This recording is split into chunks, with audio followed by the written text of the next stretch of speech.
kami panggil nama-Mu Bapa. Kami panggil Engkau Bapa.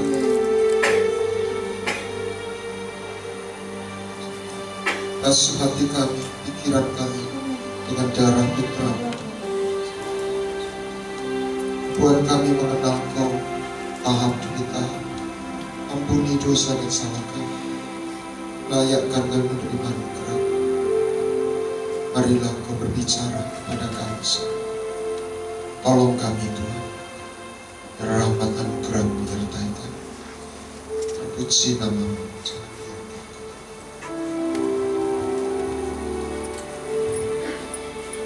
Jangan biarkan aku pergi. Jangan biarkan aku berlari menjauh dari tata kasih karunia yang Kau beri. Tanamkan aku di hadirat-Mu, meteraikanku dalam hati-Mu, di hadirat-Mu, di hadapan-Mu, di pelukan-Mu.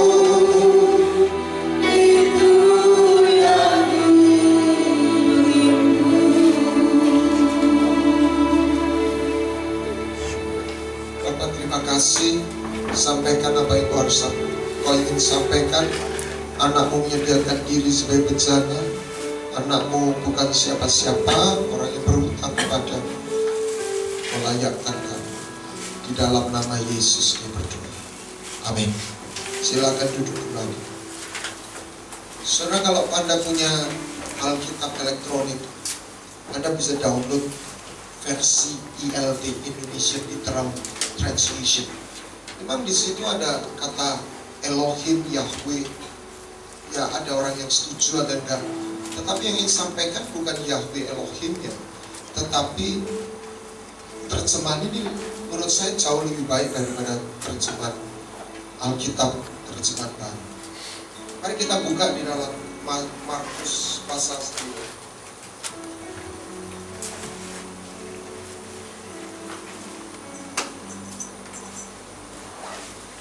Coba dibaca sama-sama.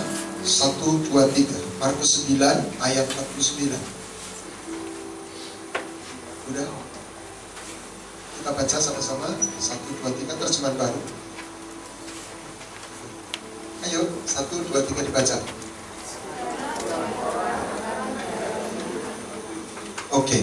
Nah, di dalam King James ataupun di dalam ILT ini beda terjemahannya. Sebab setiap orang akan digarami dengan api, dan setiap korban akan digarami dengan garam.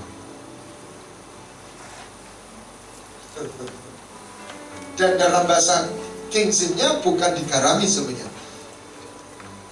be seasoned, dibumboni, supaya memiliki rasa. Jadi beda, dibumboni supaya memiliki rasa. Jadi daging mentah itu bisa keluar harumnya kalau gaji itu lemak bisa keluar harumnya kalau dibakar. Makanya dibumbui dengan api. Dan makanan itu, korban itu harus dikasih garam. Nah, garam itu gambaran perjanjian. Perjanjian garam. Ya kan? Jadi kenapa harus digarami supaya ada rasa? Ada api. Bagaimana api itu turun? Ada mezbahnya. Dan mezbah itu harus ada korban. Demikian caranya kita berjalan bersama Tuhan. Jadi iman itu bukan sekedar sebuah kejadian, iman itu sebuah perjalanan. Sebab kita hidup itu melewati sebuah lorong waktu. Kata pertama yang Tuhan berikan kepada Abraham itu bukan jangan mencuri, jangan membunuh. Pergilah. Kejadian 12 ayat 1. Pergilah. Berjalan. Sebelumnya dikatakan berfirmanlah Tuhan. Saudara, pola ini gak pernah berubah. Berfirmanlah Tuhan, artinya begini. Abraham gak menemukan buku, Abraham gak belajar sekedar teologi. Abraham mengalami kehadiran Tuhan. Tapi kehadiran bukan untuk Tuhan itu hebat. Bukan sekedar itu. Tuhan adalah Tuhan yang mengikat perjanjian. Dan perjanjian itu membawa Abraham untuk berjalan bersama Tuhan. Pergi, jalan. Nah, untuk pergi ini ada sesuatu yang harus ditinggalkan. Maka disusul kata tinggalkan. Coba ditayangkan Kejadian 12 ayat 1. Maka tinggalkan sanak saudaramu, sanak negeri. Jadi perjumpaan ini mengajak jalan. Dan untuk jalan sama dia, Anda dan saya harus bersedia meninggalkan sesuatu. Ada sesuatu yang ditinggalkan. Kalau seorang gadis diajak pacaran sama seorang pemuda, maka ada yang ditinggalkan. Amin. Ada yang dijauhi. Ada yang dilepaskan. Supaya dia bisa berjalan bersama pemuda. Jadi ini bukan sebuah hubungan biasa. Ini sebuah hubungan yang mengandung sebuah konsekuensi. Jadi iman, percaya itu bagian dari iman. Percaya itu bukan seluruhnya iman. Percaya dan diajak jalan. Saya menulis buku Come Sit Walk Stand. Makanya datang, duduk, jalan, berdiri. Aneh ya, duduk kok jalan, kok tidak duduk berdiri. Tapi itu polanya. Datang itu diundang. Diundang untuk duduk. Duduk itu apa? Perjanjian, makan minum. Ikatan perjanjian. Setelah itu baru jalan. Anda nggak bisa duduk kalau nggak diundang. Kamu. Tapi nggak diundang toh. Ini bukan diundang, oh kamu tak ampuni, kamu tak tolong. Bukan berdiri di sini. Aku nolong kamu sekaligus aku jatuh cinta sama kamu. Aku ingin kau jadi milikku. Ayo jalan sama aku. Makanya dua kata yang Tuhan berikan, percaya dan ikut. Bukan cuma percaya, ikutlah aku. Khususnya orang yang jadi murid. Makanya Abraham, dia jalan. Tapi dia nggak cuma jalan, dia membangun mesbah. Sehingga Tuhan hadir. Ada api Tuhan. Nah, api ini yang memberi rasa.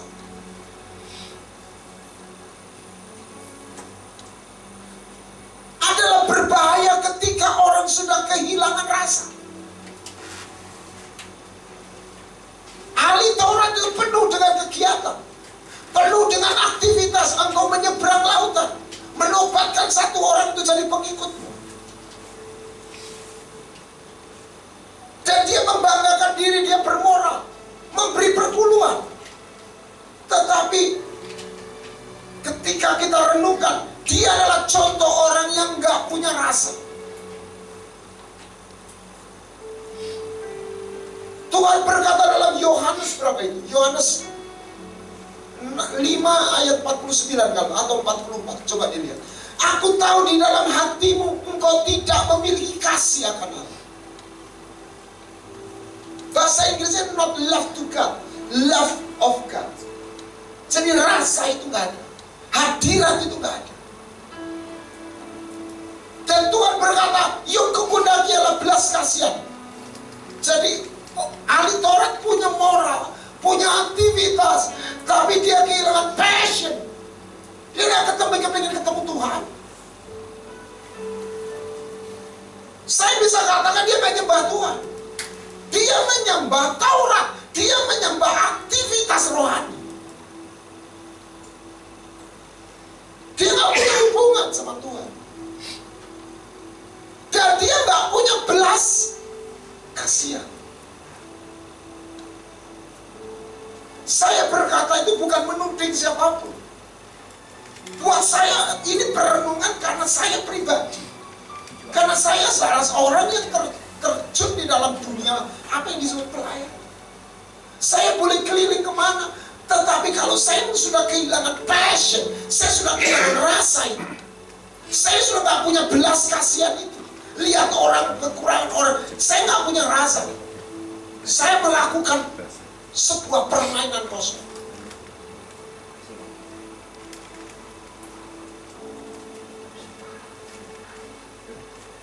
Saudara, bagaimana rasa itu boleh terjaga? Mereka punya satu aktivitas, tapi rasa itu sudah hilang. Makanya orang kusta itu najis. Kenapa? Orang kusta itu kehilangan rasa. Tangannya podel gak kroso. Dia kehilangan saraf rasa.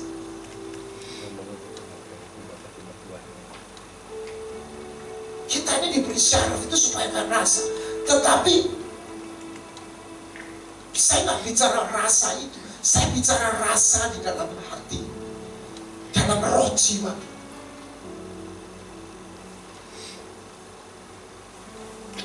Nah, rasa itu tidak otomatis terus ada. Anda dan saya harus memaintain. Anda harus memelihara. Anda harus menyediakan tempat supaya rasa itu tetap datang di dalam hidupmu. Kalau orang jalan suami istri itu supaya rasa itu tetap ada. Kalau nggak hidup bersama tapi nggak punya rasa, nangkep saja. Nggak ada rasa, nggak ada hubungan lagi, nggak connect lagi.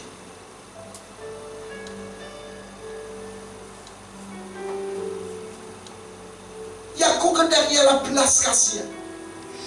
Lihat kemana Yesus berkeliling. Sebelum mujizat terjadi selalu ada apa? Maka jatuhlah belas kasihan. Yesus gak pilih mujizat untuk pamer. Karena hati Tuhan, hati Bapa itu ada di dalam dia. Dan ini gak otomatis. Ada kepenuhannya, kepenuhan ilahi yang tinggal di dalam dia.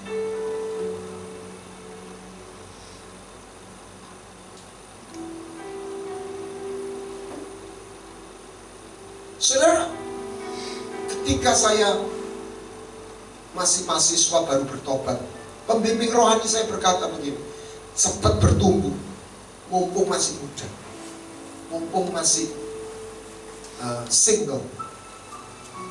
Kenapa? Nanti kalau sudah lulus, sudah kerja, sudah punya keluarga, udah punya anak, udah kerja punya anak, lah kok bertumbuh, bertahan aja sudah syukur-syukur. Oh ya. 83, 34 tahun berlalu. Saya masih ingat kata pertama yang saya ngomong, Tuhan, Engkau tuh cinta tuh sama saya.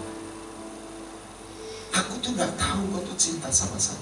Jadi doa orang yang bukan ke gereja. Jadi ini doa ya bahasa-bahasa yang saya buat sendiri. Gak ngerti Bapa Surgawi, gak ngerti. Gini aja Tuhan, kalau Engkau cinta sama aku ya mau cinta sama Engkau. Dan jangan ambil cinta ini dari hatiku. Tiba-tiba meluap seperti aliran yang saya nggak pernah pikir sebelumnya. Saya dipenuhi dengan hadirat. Saya nangis kayak anak kecil. Saya teriak, Papa, Papa. Saya tutup mulut saya bilang, kamu kok nggak manggil Tuhan tuh Papa ya? Ngaco kan, gitu kan. Tapi flashback justru saya tahu, malam itu saya lahir baru menjadi anak Bapa. 34 tahun. Saya tidak ingin kehilangan rasa itu. Simple. Apa sih bedanya Daud sama Saul? Mungkin Anda nggak sadar. minyak urapannya sama, karunianya sama, ya toh? Pendetanya yang mentabiskan sama, wadahnya beda. Nah ini gambar, wadahnya beda. Satu pakai buli-buli, dua pakai tabung-tabung. Tidak tahu kenapa kok begitu. Tapi ini indah sekali. Saul menerima urapan karunia tanpa memahami, mengerti perjanjian. Daud menerima pengurapan dalam dimensi perjanjian. Nanti lusa kita ada seminar namanya Worship in Covenant. Ya. Tapi sayang pesertanya udah kapasitasnya penuh. Saya cuma berkata sama panitia, ya kita mesti bertobat karena kurang iman. Jadi kapasitasnya 250 udah penuh. Masih ada orang yang daftar, tapi kita nggak bisa terima. Jadi covenant ini, perjanjian ini perlu difahami oleh anak Tuhan. Nah lihat waktu mereka tuh mengalami krisis, dua-dua dosa loh. Saul dosa, Daud ya dosa loh.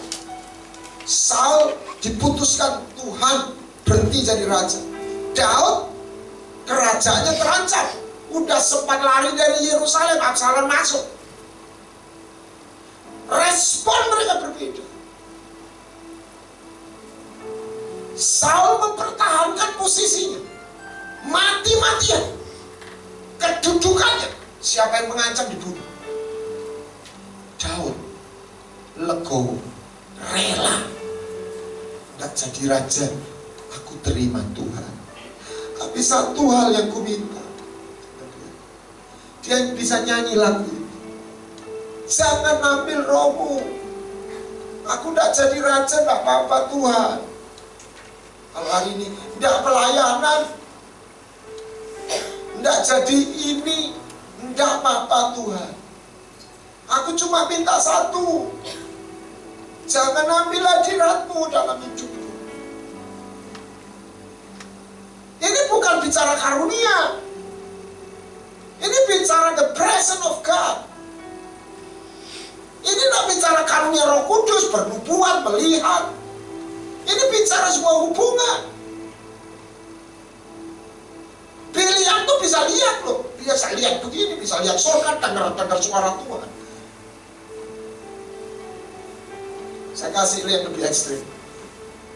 Iblis itu diurapi loh. Halo. Bosnya iblis namanya Lucifer. Tuhan bilang, bahasa Inggrisnya keluar, Yeskiel 28 ayat 14. Nah, terjemahan ILT sama dengan terjemahannya King James. Coba ditayangkan Yeskiel 24 14. Nanti kan gak bodoh. Saya itu gemes sama, kadang-kadang sama terjemahan baru.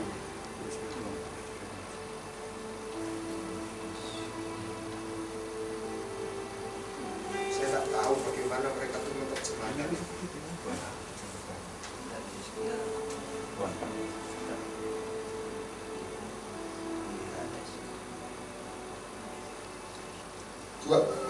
Yeskiel 28 dan 14. Saya akan bacakan ILT, ada tayangan yang TV, nanti kan lain.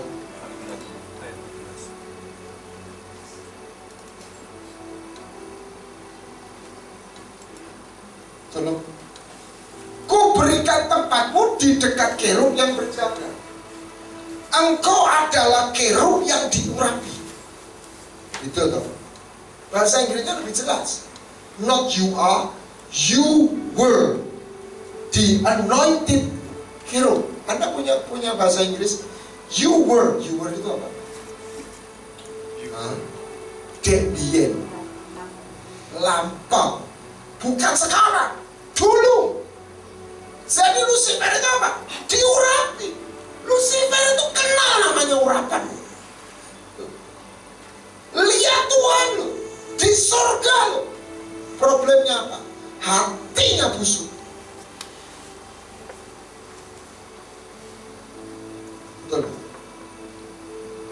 Saudara, Anda harus mengejar Tuhan lebih dari karunia Tuhan. Anda harus mengejar hadiratnya lebih dari kuasa Tuhan.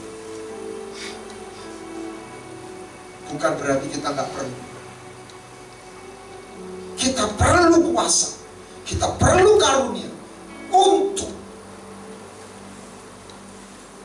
Pak Ahok kepingin jadi gubernur? Bukan. Sebagian orang kepingin jadi gubernur, kepingin jadi presiden. Kenapa? Ya kepingin jadi presiden. Sebab kalau presiden jalan itu semua mantu.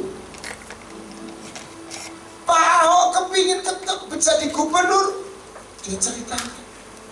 Sebab kalau aku jadi orang kaya pun, mau nyumbang berapa? Tapi kalau aku jadi pejabat, aku bisa nolong orang miskin dengan duitnya negara. Jadi dia jadi presiden, jadi gubernur untuk, amin,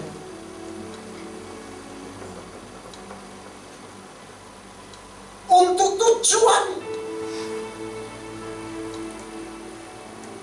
Sehingga orang seperti itu dia tidak berpegang dalam kuasa, dia tidak berpegang dalam kedudukan, karena dia tahu diberi untuk sebuah tugas. Amin. Gitu loh. Lah yang dia kejar apa? Arti hidupnya bukan di kuasa itu, bukan di kedudukan. Ya toh. Arti hidup Daud bukan di kedudukannya sebagai raja, kepada hubungannya dia dengan Tuhan. Makanya dia berkata, create in me a clean heart. Dia tidak kehilangan rasa, dia tidak mau kehilangan rasa. Dia bisa nyanyi lagu ini. Jangan biarkan aku pergi, jangan biarkan aku berlari menjauh dari tata kasih karunia yang kau beri. Tanamkan aku di hadiratmu, meteraikanku dalam hatimu, di hadiratmu, di hadapanmu, di pelukanmu. Itulah hidupku.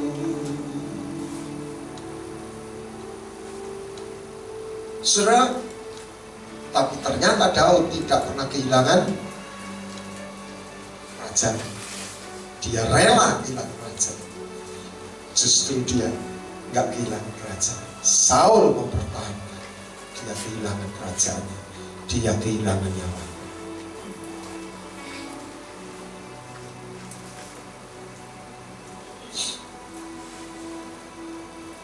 Saudara, yang pertama ada orang kehilangan rasa.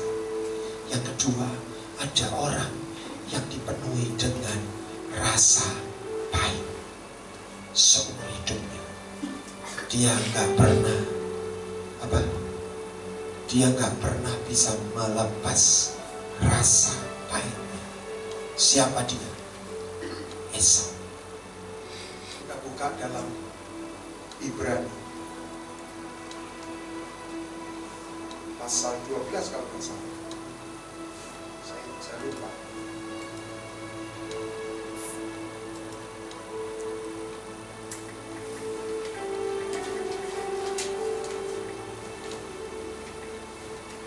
Ibrani 12 ayat 15.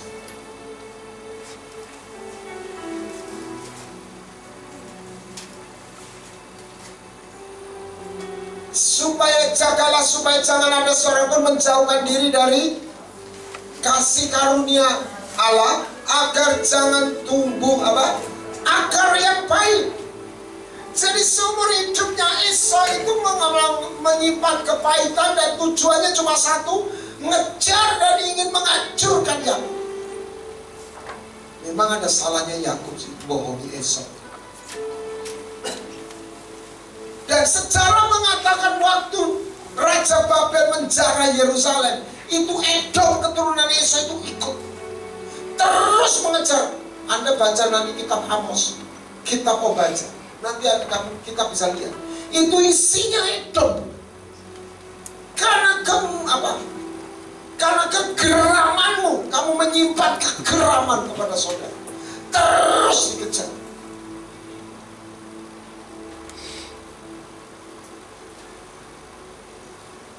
Terus ngejar. Itulah akar pahit, rasa pahit. Yang satu bilang rasa tawar hati. Dengan rasa itu bisa karena tawar, bisa karena mabuk kesenangan. Maka Tuhan itu hati-hati sama apa? Jangan tawar hati, jangan mabuk dengan pesta pora. Sebab dua-duanya menghilangkan rasa asin. Orang yang terlalu mabuk dengan kesenangan hidup, dia nggak bisa punya space untuk merasakan penderitaan orang lain. Betul? Karena hidupnya terlalu, istilahnya terlalu senang sampai menjadi kemabuan.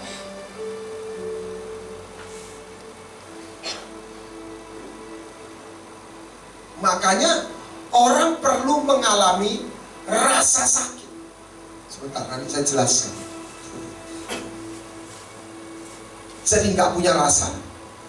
Akar rasa pahit. Ya. Yang ketiga adalah punya rasa. Yesus itu penuh dengan rasa. Amin. Dan untuk itu Anda harus mengalami cintanya dan memahami panggilannya. Kalau enggak, kita ini akan habis di tengah jalan. Saya selalu tantang begini.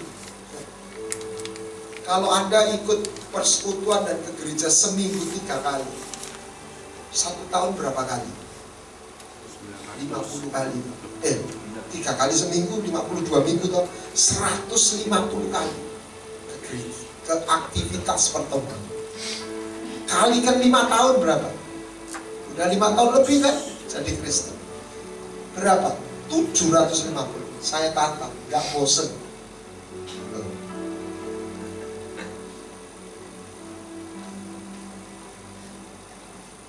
Gak bosen. Saya kasih gambar. Makanya iman itu melihat. Kejadian 12:1. Kejadian 12 ayat 1. Tolong ditayangkan. Kejadian 13. Pergilah, terus Tuhan apa? Aku tunjukkan kepadamu. I will show you. Betul? Sebuah negeri, sebuah destiny, tanah perjanjian, sebuah warisan.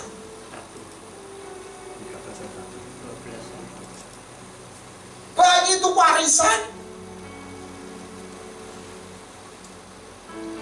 maupun sebuah transformasi.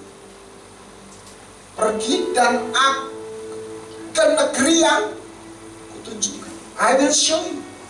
Ada sebuah mimpi.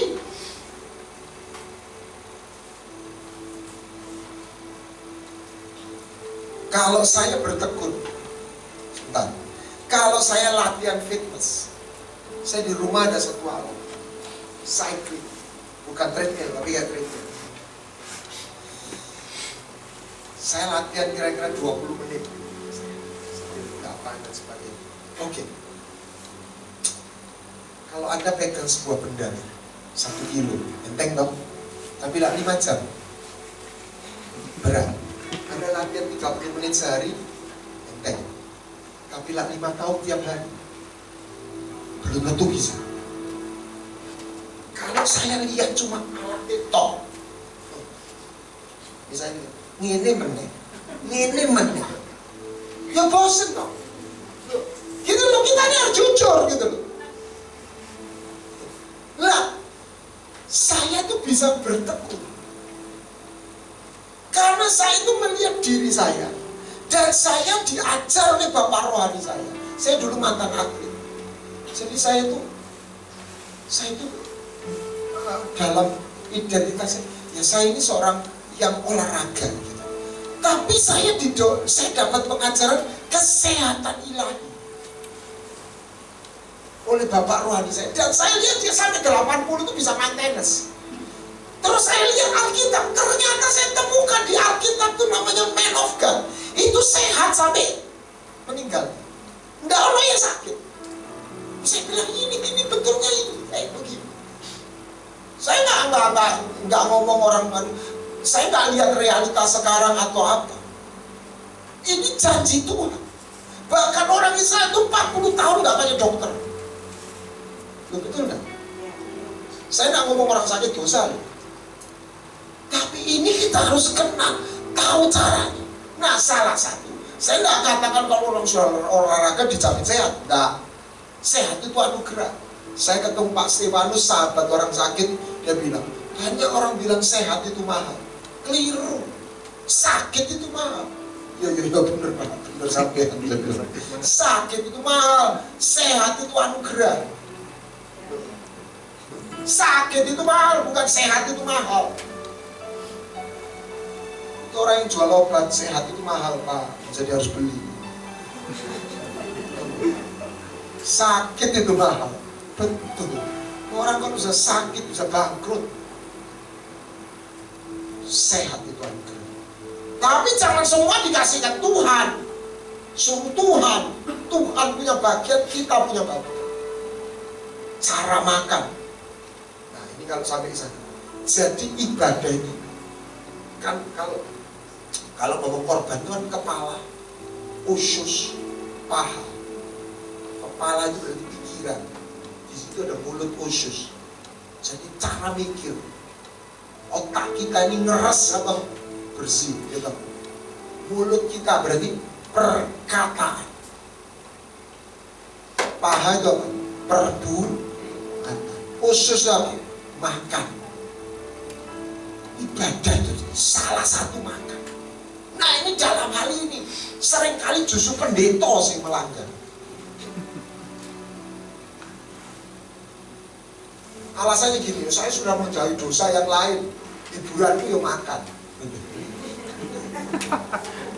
Ya tapi makan ya dosa, bertuhan kan. Saya nggak ngomong dosa membawa maut gitu ya. Nah, saya bisa bertekun karena saya melihat sesuatu yang tidak kelihatan di balik ini. Amin. Anda itu harus punya tujuan. Untuk apa ini? Karena perjanjian. Yang kedua, orang bertekun. Contoh yang bagus itu apa? Orang latihan bela diri. Orang latihan bela diri itu kan ikut perguruan silat, karate, dulu saya ikut. Kan bayar toh? Ya bulan. Sudah bayar. Gak dipinjeti, gak dilus, lo digepungi. Lo ya. Lo kok mau? Lo kan begitu. Betul nggak? Nah itu memang ada yang nggak tahan, tapi yang bertahan itu jadi. Nah apa mimpi kita? Saya itu pernah jalani. Saya ikut bela diri sejak kelas 5 SD sampai universitas sudah saya. Terus terima Tuhan. Waktu itu teologinya pokok bela diri harus dibuang, setannya diusiri semua. Sekarang sudah lain lagi, boleh bela diri, asal jangan pakai kuasa gelap. Ya, saya pikir-pikir itu yang bener ya begitu. Nah kalau gitu orang Kristen nggak masih bisa gelut lah. Arahnya mana? Nah, kau dulu perang pakai apa? Ya kan?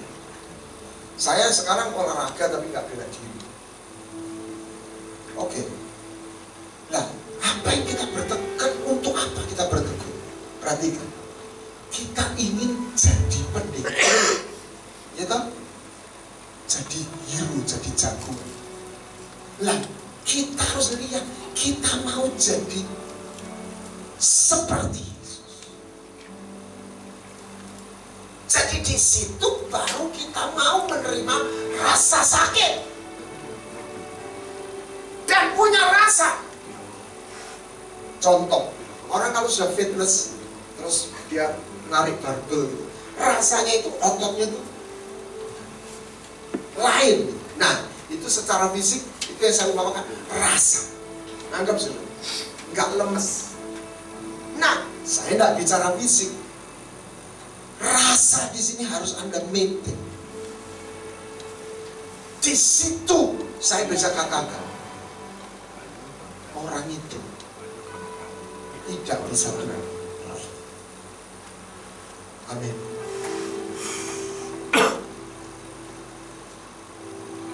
Karena dia penuh dengan rasa.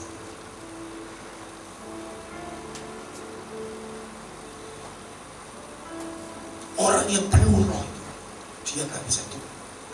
Tubuhnya tua, matanya tuh nggak tua. Ada sesuatu, jiwanya tuh nggak tua.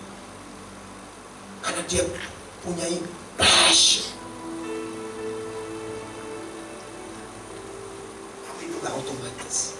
Anda harus berlatih. Tadi itu penuh rasa. Nah, salah satu yang Anda harus alami dan pahami adalah mengenali rasa sakit.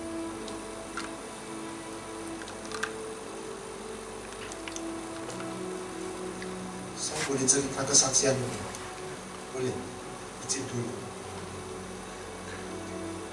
Masih naik atau sudah turun lagi? Sudah turun. Ini Pak Dedi ini saya diberkati. Beliau jadi begini, ketika kita merubah kebiasaan, banyak orang nggak tahu. Itu namanya kita harus melewati namanya sakau. Nah, makanya ada ayat berbahagialah mereka yang berduka cita,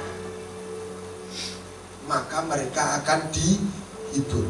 Nah, kalau orang olahraga pertama kali itu jarum. Ya. Itu kalau secara teori tubuh itu ototnya pecah, sobek. Nah, tapi kalau teori fitness apa? Lanjaran, terus no. Di situ nanti keluar ototnya. Nangkap sih. Jadi orang yang bisa keluar ototnya itu six pack ini gitu. Perut. Itu dia melewati satu jarum.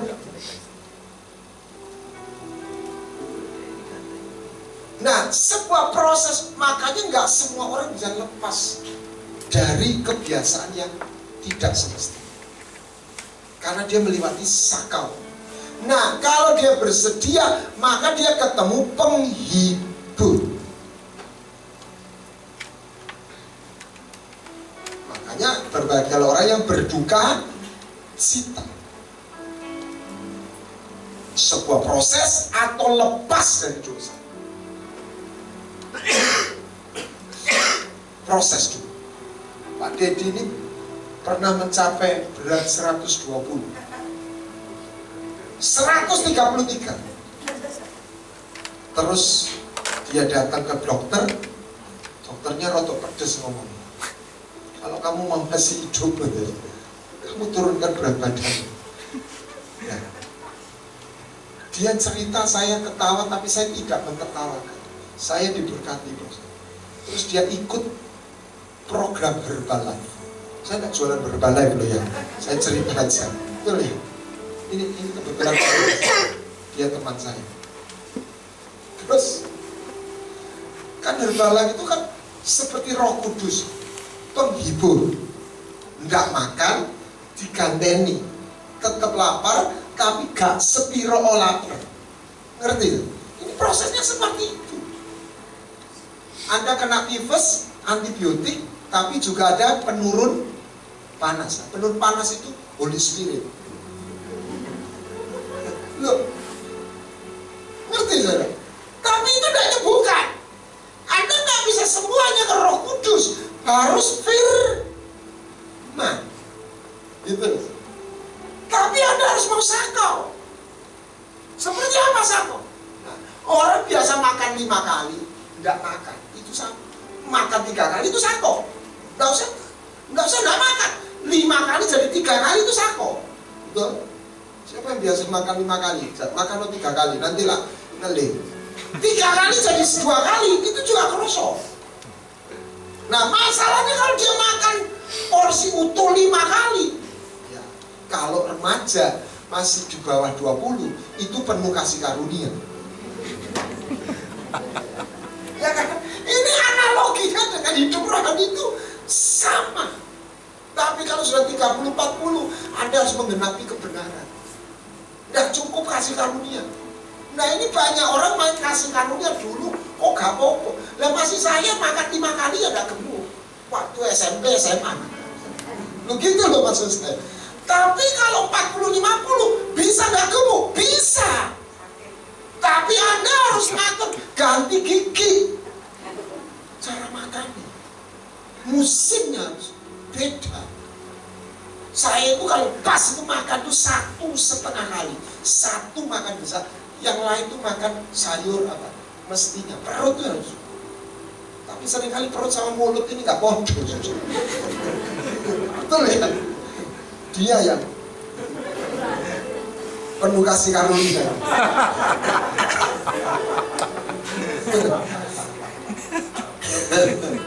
Nah, tunggu dulu, ini ada cerita yang sangat memberkati. Nah, dia kan ikut programnya Herbalife. Jadi dikasih apa itu namanya? Shake. Minum supaya agak kenyang. Ya. Dia udah tidur. Saya masih ingat sekali. Ini saya bawa khotbah di mana-mana. Tapi tanpa saya sebut namanya lah. Ini kebetulan orang itu. Dia tidur. Udah tidur, kapok, nggak makan. Waktu tidur, dia dengar mie duk-duk 5 jam. Dia bilang gini, Pak, minggu pertama aku tunggu Pak, sudah tato kerungu mie duk-duknya aku dredeg Pak, gemeter Pak. Soalnya apa? Biasanya itu langgananku tak celuh Pak. Itu namanya sangka. Belum dikepui loh, nggak makan aja. Untuk berubah, nggak makan malam. Itu gak main-main.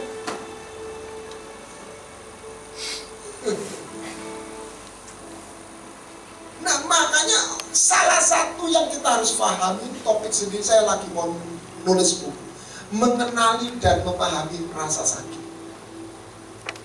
Dunia olahraga itu dunia yang kenal rasa sakit. Dunia prajurit itu dunia yang kenal rasa sakit. Tapi lewat itu dia bukan orang biasa. Karbon sama berlian itu bahannya sama, karbon. Arang. Tapi arang itu bunyinya cuma cetut-cetut. Kalau berlian itu petio. Padahal sama-sama C-nya kalau ngomong kimia itu podo. Tapi itu di press, heat and pressure. Jadi kristal. Pertama jadi batu bara dulu, terus ditekan terus, akhirnya jadi intan, terus jadi berlian. Anda mau jadi apa? Arang, batu bara, intan, itu berlian. Kan gitu sih.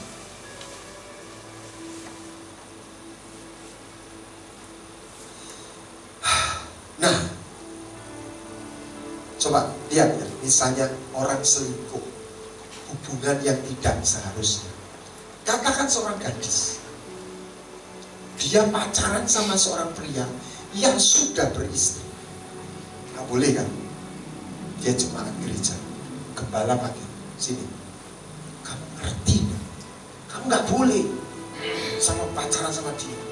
Dia sudah punya keluarga. Pikiran nerima, roh menurut, ya kan? Ya Pak Pendeta, saya ngerti. Sudah, ngaku salah. Ya saya memang salah. Pikiran, ya. Kemauan, bertobat. Ya aku bertobat. Nangis. Aku mau melepas. Mau. Kemauan. Jiwa itu pikiran, kemauan, perasaan. Ya. Pikiran setuju, kemauan setuju. Ya kan? Sudah, bertobat selesai. Dia sudah tidak hubungi, sudah. Tapi seminggu kemudian si prianya nelpon, sayang aku kepingin ketemu kamu.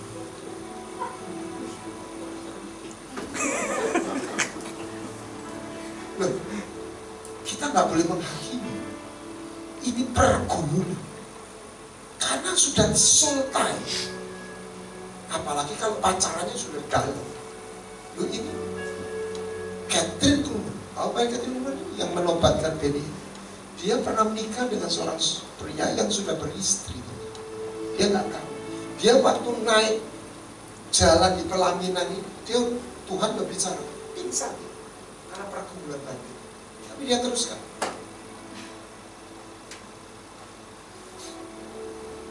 Terakhir dia tak tahan, dia tinggal suaminya. Justru di situ dia dimaki dia istilahnya dicemooh oleh dunia pelayanan, cerai. Tapi justru menikahnya yang salah. Dan dia orangnya puitis. Dia bilang begini, I have a million of them. Aku mengalami 1.000.000 kematian. Dia senang. Prianya juga cinta sama dia. Tapi dia harus ngomong, itu sakitnya di sini.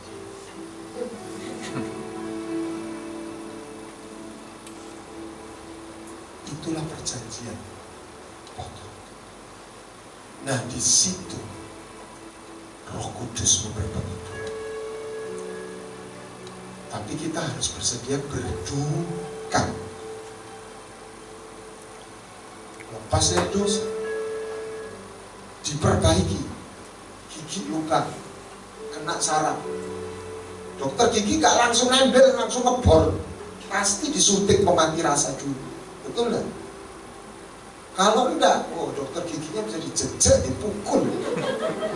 Enggak tahan. Nah suntikan itulah Roh Kudus. Cabut gigi atau ditempel itulah firman. Sehingga kita sembuh. Sakit tapi menyembuhkan.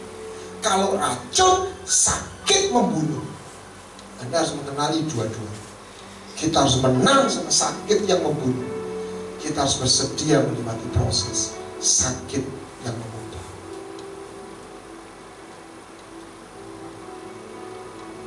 Tetapi ketika engkau bersedia rasa sakit, ya di situ engkau juga akan diberi rasa api. Makanya engkau dibubui, diberi rasa oleh api. Dan korban itu dalam konteks perjanjian. Dan ini menarik. Makanya kata perjanjian itu cutting flesh. Cutting flesh. Daging yang dipotong. Makanya tandanya disunat. Dan saya terus bertanya, sunat itu kan laki-laki tuh. Nah perempuannya di mana? Tiba-tiba berapa bulan saya temukan dalam perenungan medis itu saya baru khotbah saya baru pelayanan di Bali. Ada seorang dokter, saya tanya, betul ya Pak? Betul. Secara medis tidak menemukan gunanya selaput keperawanan medis. Ini semua itu ada gunanya. Alis hidup ini ada gunanya, ya. Nggak tahu ini apa buat kayak trok apa gitu namanya, talang atau apa gitu ya semua. Pokoknya ada gunanya semua. Tapi medis tidak bisa menemukan untuk apa selaput darah. Ada nggak apa. Orang hidup loh. Dan saya dapat gambar selaput darah itu bukan untuk tujuan fisik. Sebuah gambaran, sebuah covenant. Cinta yang dimana orang harus bersedia merasakan rasa sakit. Bukan cuma, iya enak.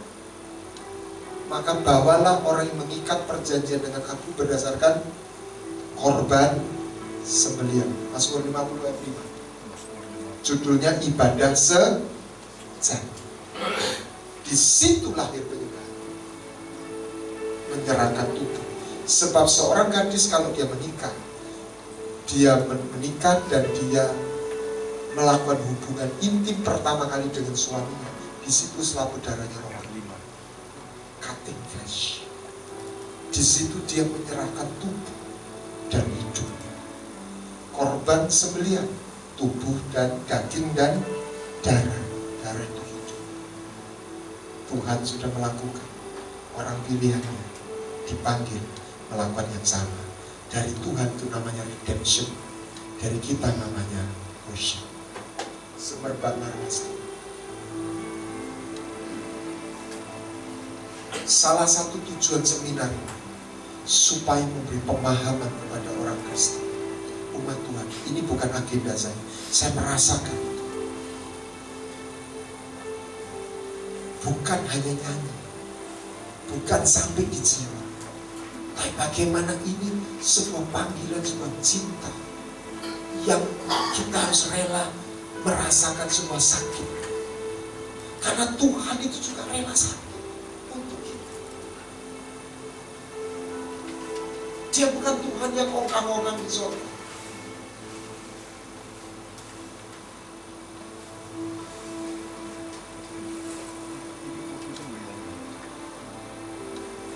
Kesedihan itu berjalan bersama dia. Kesedihan itu diproses, itu sakit. Berapa tahun yang lalu di RCTI atau di mana itu ada satu program apa itu Swan atau apa gitu, Swan. Pokoknya ditemukan perempuan yang biasa, lalu mau dikarantina selama 3 minggu, suruh fitness, suruh apa, kalau giginya tolong dikikir, diratakan, pokoknya rambutnya berat badannya kalau gemuk dikurusin, tapi nggak boleh lihat cermin. Ya. Sampai nanti sekian ini, akhirnya dia boleh pakai gaun dan pakai rambutnya ditata, tapi dia nggak boleh lihat cermin. Sampai satu titik terus dia boleh lihat cermin. Rata-rata nangis lihat wajahnya, lihat tubuhnya kok berubah total. Itu namanya transformasi. Tapi selama itu udah nangis dia sampai bilang aku nggak kuat, pulang aja. Enggak, ada dokternya yang memberi motivasi. Kira-kira seperti itu. Kita ini lahir anak, kita disayang seperti dia bapak. Tapi kalau dewasa makin dewasa, kita lahir tubuh dewasa untuk dinikahi, jadi mempelai, untuk diwarisi, memerintah sebagai raja. Tapi untuk itu kita harus diproses. Nah, kita mau diproses kalau lihat tujuan, bukan cuma cinta dan tujuan. Kalau enggak gitu bosen, kalau enggak gitu capek, kalau enggak gitu jalan tapi rutinitas.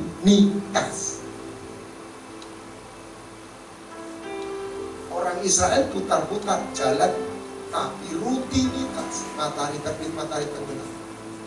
Jadi tua tidak pernah bertumbuh. Beda dengan Musa, mereka dia lakukan dengan iman.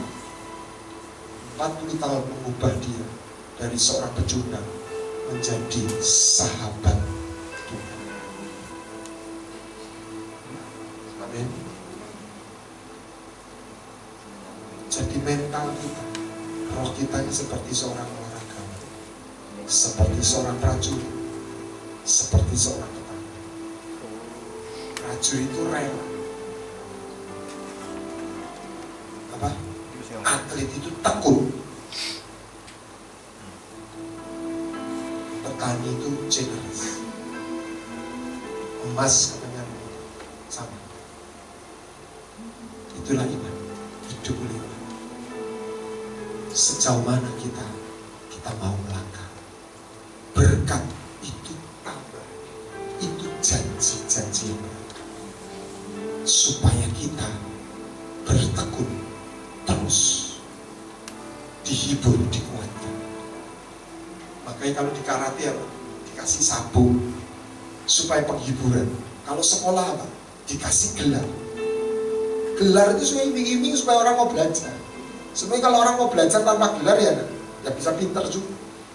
Nah, kadang-kadang orang cuma ngejar gelar setelah itu nggak belajar.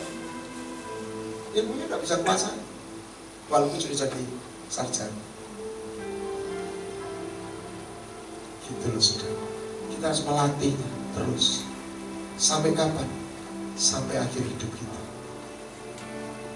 Dan orang itu gak pernah jadi tua rohnya. Maka ada kata soldier never die.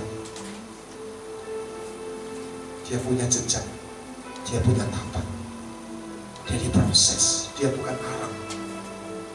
Minimum dia intan atau dia berlian. Jadi berlian tambang masih belum selesai, dikikir, dipotong. Tapi kalau sampai itu harganya luar biasa. Dan itu Tuhan bisa berkata, this is my beloved son. Ini harta kesayanganku.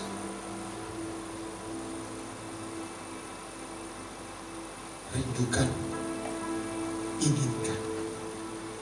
Dan kita mulai belajar tekun ke sana. Tuhan akan berjanji, semuanya akan ditambahkan. Itu namanya mencari kerajaan surga. Semerbak marwastu penyembahanku. Mari kita pakai itu di hadapan Sang Raja yang duduk di tahta, mempunyai korban hidupku, satu korban yang hidup dan berkenan.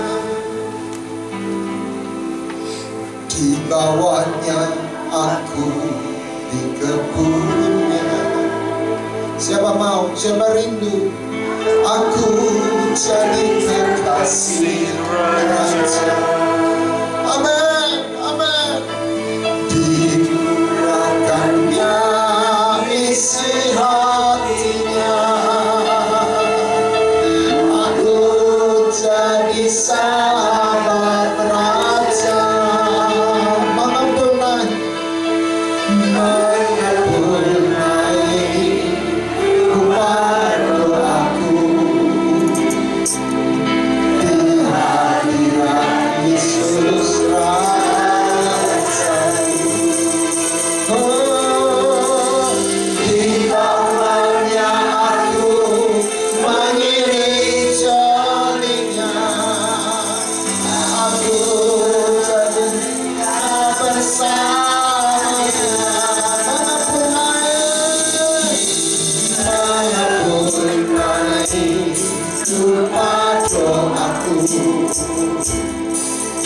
Kehadiran Yesus Rajaku,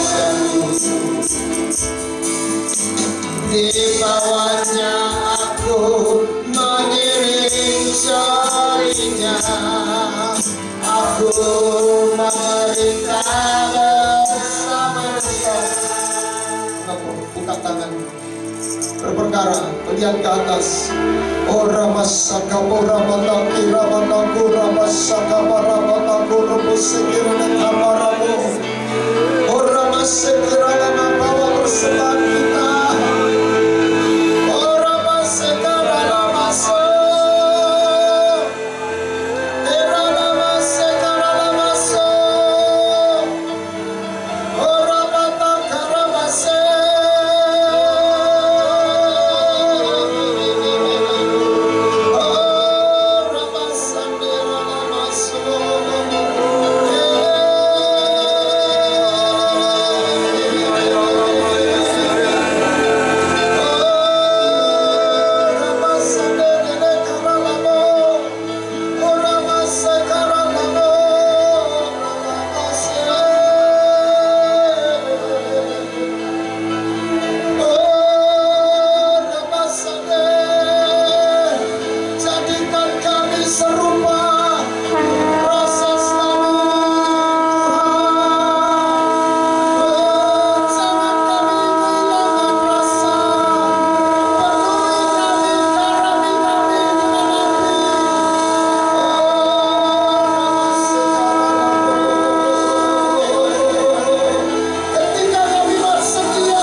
Ajari kami,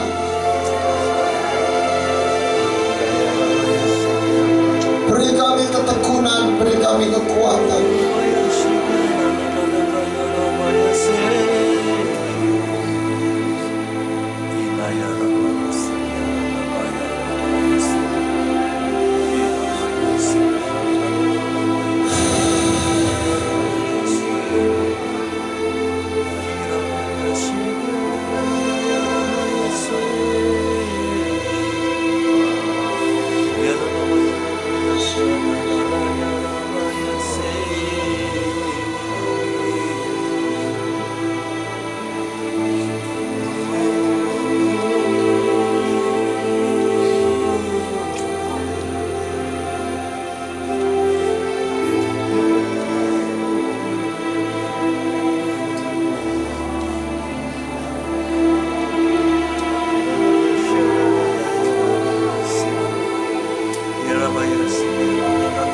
Awal kami untuk mengenal Engkau Tuhan.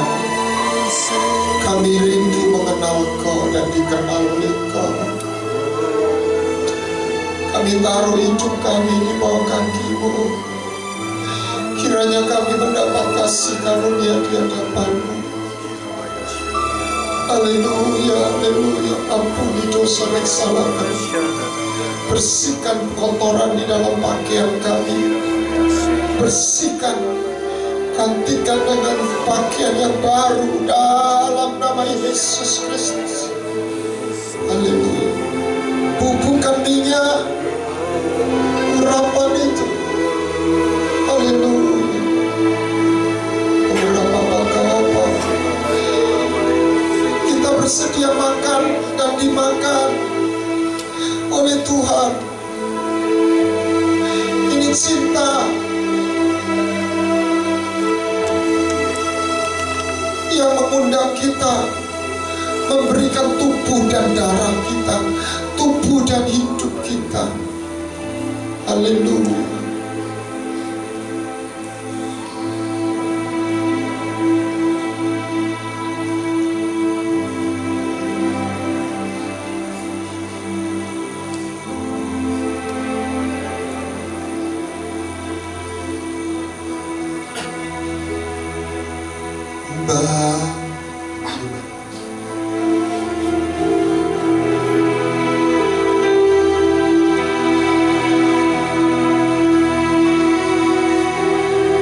Bahwa ku lebih dalam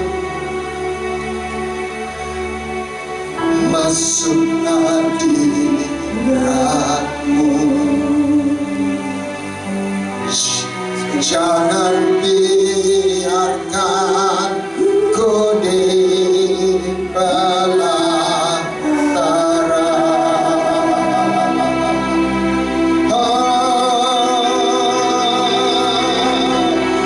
Hatiku selalu, mari kita rindu masuk dalam ruang kudusnya,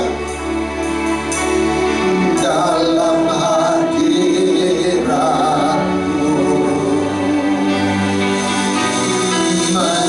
menyembah-Mu dalam roh dan kebenaran.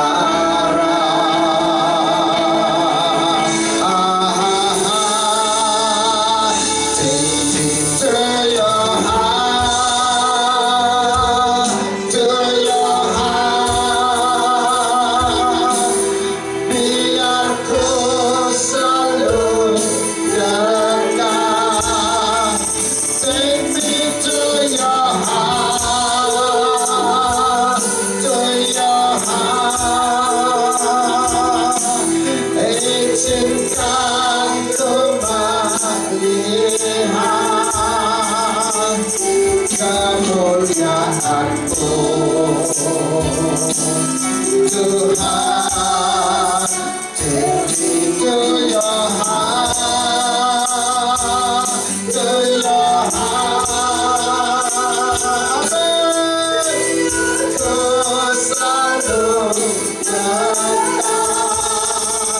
Take me to your heart, to your heart.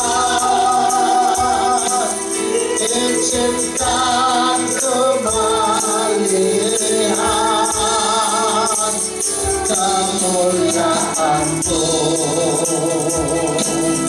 Tuhan, take me to your